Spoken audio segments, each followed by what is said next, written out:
சிவம் சாந்தம் ஜெகநாதம் லோகானுக்கிரக காரணம் சிவமேத பதம் நித்தியம் சிகாராய நமோ நமக. வணக்கம். இப்போ திருமண தடை நிறைய இருக்குது, கடன் தொல்லை அதிகமாக இருக்குது, வியாபாரம் சரியில்லை, பையன் மேல் படிப்புக்கு படிக்கணும், இப்படிப்பட்ட எல்லா வகையான பிரச்சனைகளும் எல்லாருக்கும் இருக்குது. என்னென்னமோ பரிகாரம்லாம் பண்ணுறோம், நிறைய ஒர்க் அவுட் ஆகலை. வழக்கமாக அரைச்சமாகவே அரைக்கக்கூடிய பரிகாரங்கள் இவைகள் எல்லாரும் ஏதோ செய்து அழுத்து போகிறார்கள். ஒரு அடிப்படையான உண்மை, முதல்ல திதி என்கிற ஒரு வழிபாடு ஒன்று உண்டு. இந்த திதி என்பது நீர் வழிபாடு. அது இறந்தவர்களுக்கு மட்டும்தான் நிறைய பேர் நினச்சிக்கிட்டு இருக்காங்க, வாழ்கிறவர்களுக்கும் உண்டு. இப்போ உதாரணத்திற்கு பஞ்சமி திதி அப்படி பற்றி சொல்ல போகிறோம். பஞ்சமி திதியில் செய்யக்கூடிய காரியங்கள் வெகு காலம் நிலைச்சு நிற்கும். அப்படி வெகு காலம் நிலைச்சு நிற்கணும்னா என்ன செய்யணும்? அந்த பஞ்சமி திதிக்கு ஒரு மகத்தான சக்தி உண்டு. அந்த 15 திதிகள் வளர்பிறை, தேய்பிறை, பூர்ணிமா, அமாவாஸ்யா. அப்போ பஞ்சமி சக்தி தேவியை வழிபட்டால் எல்லா நன்மைகளும் உண்டாகலாம் என்று பஞ்சாங்கத்திலேயும் சொல்லப்பட்டிருக்கு, வேத சாஸ்திரத்திலேயும் சொல்லப்பட்டிருக்கு. குறிப்பாக திருமணமாகாத பெண்களுக்கு திருமணம் ஆகும், சுமங்கலிகளுக்கு ஒரு மாங்கல்ய பலன் கூடும். அது இல்லாமல் குடும்பத்தில் கடன் நீங்கி சுபிட்சமான வாழ்க்கை வாழ முடியும். சரிங்க, இந்த பஞ்சமி தீதினா என்னங்க? பஞ்சம் என்றால் 5 என்று பொருள். அப்போ பஞ்சம் என்றால் 5 என்று பொருள். திதி என்றால் சூரியனுக்கும் சந்திரனுக்கும் உள்ள இடைவெளியை குறிக்கக்கூடியது. இந்த இடைவெளியினுடைய தூரத்தின் அளவு தான். இதை எப்படி பூஜை பண்ண முடியும்? ரொம்ப எளிமை, ஸோ சிம்பிள். பஞ்சமி திதி அன்று இரவு வேளையில் 7 மணிக்கு பூஜையை ஆரம்பிக்கணும். வழக்கம் போல் வீடு வாசலை கழுவி பெருக்கி எடுத்து பூஜை பண்ணுற இடத்தில் பசுஞ்சாணம் போட்டு மொழிகி, அது பச்சரிசி பொடியும் மாப்பொடியும் மஞ்சள் பொடியும் ரெண்டும் கலந்து தான் கோலம் போடணும். அப்போ இது முடித்ததுக்கப்புறம் நல்ல தலைவாழை இலையை எடுத்துக்கொள்ளணும். அதில் ஒருபடி அரிசியை கொட்டணும். 5 முக விளக்கை நல்லா கழுவி பெருக்கி சுத்தப்படுத்தி சந்தன குங்குமம்லாம் பொட்டு வச்சு அதன் மேலே அந்த அரிசியின் மேலே ஓம் என்று எழுத வேண்டும். அந்த குத்துவிளக்கை அழகாக வைக்க வேண்டும். குத்துவிளக்கிற்கு நல்ல 5 வகையான எண்ணெய், அந்த 5 வகையான எண்ணெயை கொண்டு கலந்து அதில் தாளம்பு திரி போடணும். அது என்ன 5 வகை எண்ணெய்? நல்லெண்ணெய், விளக்கெண்ணெய், இலுப்பை எண்ணெய், புங்கை எண்ணெய், அதுக்கப்புறமேல் நெய். இந்த 5 வகையான எண்ணெய் வகைகளை ஊற்றி தாளம்பு திரி போட்டு அந்த விளக்குக்குள்ளற எண்ணெய் இருக்கிற பகுதியில் ஒரு விரலி மஞ்சளை போட்டு ஒரு வெள்ளி காசு இல்லைன்னு சொன்னால் ஒரு 4 காசு அதை உள்ளே போட்டு அதற்கப்புறம் அதை விளக்கு ஏற்றணும்.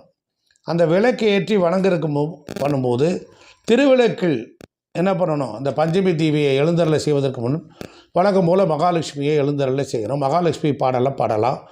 அதற்கப்புறம் விநாயகரை எழுந்தருளை செய்ய வேண்டும். விநாயகர் பாடல் அதையும் பாடி உங்களுக்கு என்ன தெரியுமோ மந்திரம் சொல்லியும் வணங்கலாம், தேவதையை சொல்லி வணங்கலாம்.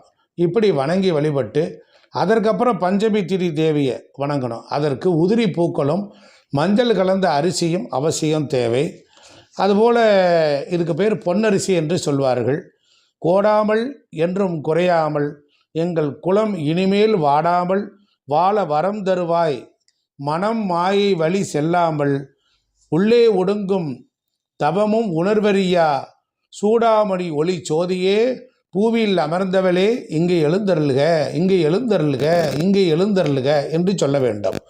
இந்த பாடலை பாடி தூபம் தீபம் காட்டி அச்சு வெல்லம், கல்கண்டு, கிஸ்மிஸ் பழம் ஏதோ ஒரு பல வகைகள் வைத்து நெய்வேத்தியம் செய்துவிட்டு அப்புறம் 5 முகம் திரியில் 5 முகம் திரி போட்டு ஏற்றணும். அதில் ஒரு முகத்தில் என்ன பண்ணணும்? நீங்கள் அப்படி உத்து பார்க்கணும். அப்போ குத்து விளக்குக்கு நேராக உட்காரணும், சைடில் உட்காரக்கூடாது. நேராக உட்காந்து அந்த விளக்கினுடைய திரியில் நீங்கள் நிமிர்ந்து பார்த்தீங்க அப்படின்னா ஆட்டோமேட்டிக்காக எப்படி இருக்கும்?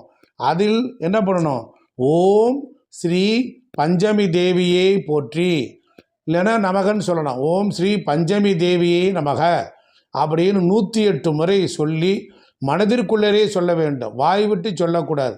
அந்த தீபத்தை பார்க்க வேண்டும்.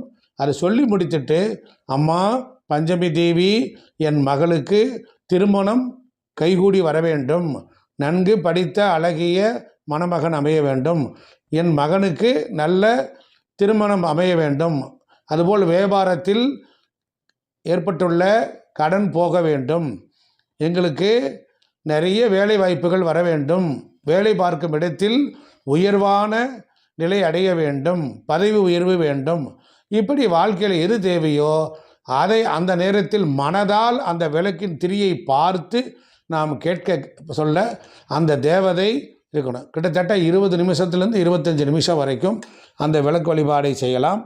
அப்புறம் 108 போற்றி தமிழ்லையும் சொல்லி பூவினாலையும் அரிசினாலையும் அர்ச்சனை பண்ணலாம். அதுக்கப்புறம் என்ன சொல்லலாம், ஓம் பஞ்சமி தேவி ஜோதி அருளே போற்றி, பஞ்சமி தேவி அப்படின்னு சொல்லிட்டு அஞ்சல் என்றருளும் அன்பே போற்றி, அந்தமில் இன்பம் அருள்வாய் போற்றி, ஓம் அருக்கனின் ஜோதி அமர்ந்தாய் போற்றி, அப்படி திருவள்ளுவர்களுக்கு உண்டான போற்றிகளை கூட சொல்லி வழிபடலாம். இப்படி தொடர்ந்து 5 பஞ்சமி திதி அன்னைக்கு தொடர்ந்து மாலை வேளைகளில் செய்து வாருங்கள். அன்னைக்கு காலையிலேருந்து சாப்பிடாமல் மாலை வேளையில் மாத்திரம் செய்யணும். அப்படி செய்துவிட்டு கல்கண்டு சாதம் செய்து நெய்வேத்தியம் பண்ணிவிட்டு ஒரு 10 பேர்களுக்கு நாம் அந்த இதை கொடுக்கலாம். கொடுத்துட்டு வெத்தலை பாக்கு மஞ்சக்கிழங்கெல்லாம் கொடுக்க கண்டிப்பாக நன்மையும் நடக்கும். பஞ்சமி திதியில் செய்கின்ற காரியங்கள் வெகு காலம் நிலைத்திருக்கும். செய்து பாருங்கள், வெற்றி நிச்சயம். நன்றி, வணக்கம்.